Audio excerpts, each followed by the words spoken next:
वैज्ञानिकों का अनुमान है वर्ष 2100 तक महासागरों का ऑक्सीजन स्तर 3 से 4% तक गिर सकता है। ऐसा होने पर महासागरों के जैव विविधता का भारी नुकसान होगा और पूरे पारिस्थितिक तंत्र का सफाया हो सकता है। ऑक्सीजन क्यों गायब हो रही है, यह हमें कैसे प्रभावित कर सकता है, क्या इसे रोकने के लिए हम कुछ कर सकते हैं या नहीं, आइए जानते हैं।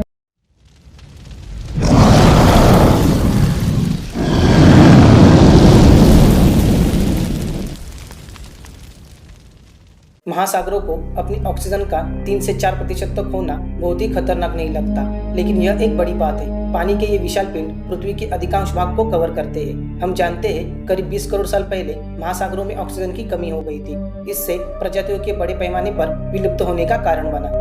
महासागरों में फिर से ऑक्सीजन के स्तर में गिरावट के साथ क्या हम समुद्र के जीवन के समान नुकसान का सामना कर सकते हैं? और अगर आप झींगा या मछली खाना पसंद करते हैं तो क्या आपके पास भविष्य में खाने के लिए कुछ पर्याप्त होगा? भोजन की बात करें तो किसान उन उर्वरकों का उपयोग करते हैं जो पोषक तत्वों से भरे होते हैं। बारिश उन्हें नदियों में बहा देती है जो फिर उन्हें महासागरों में ले जाती है। तटीय जल और मुहाने में वे अतिरिक्त पोषक तत्व पौधे और शैवाल की वृद्धि को बढ़ाते हैं और इसे यूट्रोफिकेशन कहा जाता है।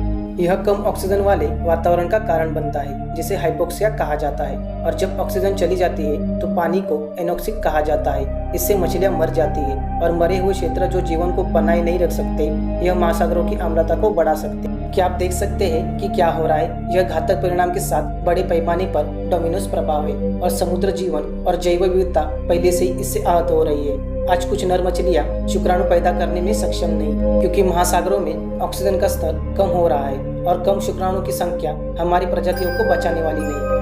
हम्बोल्ट स्क्विड सहित कुछ प्रजातियां नए फीडिंग ग्राउंड में जा रही है जहां पानी ऑक्सीजन युक्त है और यह एक बड़ी समस्या है। हम्बोल्ट स्क्विड दक्षिण अमेरिका से मेक्सिको और कभी कभी कैलिफोर्निया के पानी में निवास करता था, लेकिन अब वे अलास्का के तट से दूर पाए गए और वे मछली भी खाते हैं जिन पर वे भोजन करते। स्क्विड अब भोजन के लिए बाहर प्रतिस्पर्धा कर रहे हैं जो ट्यूना और शार्क आमतौर पर इस क्षेत्र में खिलाते हैं। यह सब खाद्य जाल के नाजुक संतुलन को बाधित कर रहा है और इससे भारी मात्रा में मछलियों की हानि और मृत्यु हो जाएगी। यहाँ एक और समस्या है, कुछ समुद्री जीव ऑक्सीजन युक्त पानी की तलाश में गहराई से सतह पर आ जाते हैं और अंततः वे मानव जाल में फंसकर मारे जाते हैं। बड़ी मछलियाँ सबसे पहले गायब हो जाती है क्योंकि उन्हें जीवित रहने के लिए अधिक ऑक्सीजन की आवश्यकता होती है। जैसा कि यह जारी है, हमें संभवतः डॉल्फिन, व्हेल और उन सभी सुंदर स्तनधारियों को अलविदा कहना होगा जो वर्तमान में महासागरों में रहते हैं। और जैसा कि हमने टूना जैसे बड़ी मछली को अलविदा कहा, बहुत से लोग अपना भोजन और आय खो देंगे।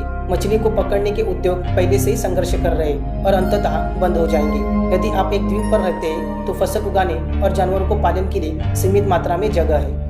इतने सारे द्वीप राष्ट्र भोजन के लिए महासागरों पर निर्भर है। अगर मछली नहीं होती तो जापान, इंडोनेशिया, फिलीपींस और कैरिबियन द्वीपों का क्या होता? लेकिन हम अपने महासागरों की मदद के लिए क्या कर सकते हैं? ग्लोबल वार्मिंग डीऑक्सीजनेशन का एक कारण है। हमारे ग्रह के पारिस्थितिक तंत्र की रक्षा के लिए हमारे ग्रीन हाउस गैस उत्सर्जन को कम करना ऐसा एक काम है जो हम कर सकते हैं और करने की आवश्यकता है। और कृषि में उर्वरकों का अति प्रयोग एक ऐसी चीज है जिस पर हमें भी पुनर्विचार करना चाहिए। देखा जाए तो महासागरों में कूड़ा, कचरा और प्लास्टिक टन भर होता है और इसी के कारण महासागर प्रभावित होते हैं।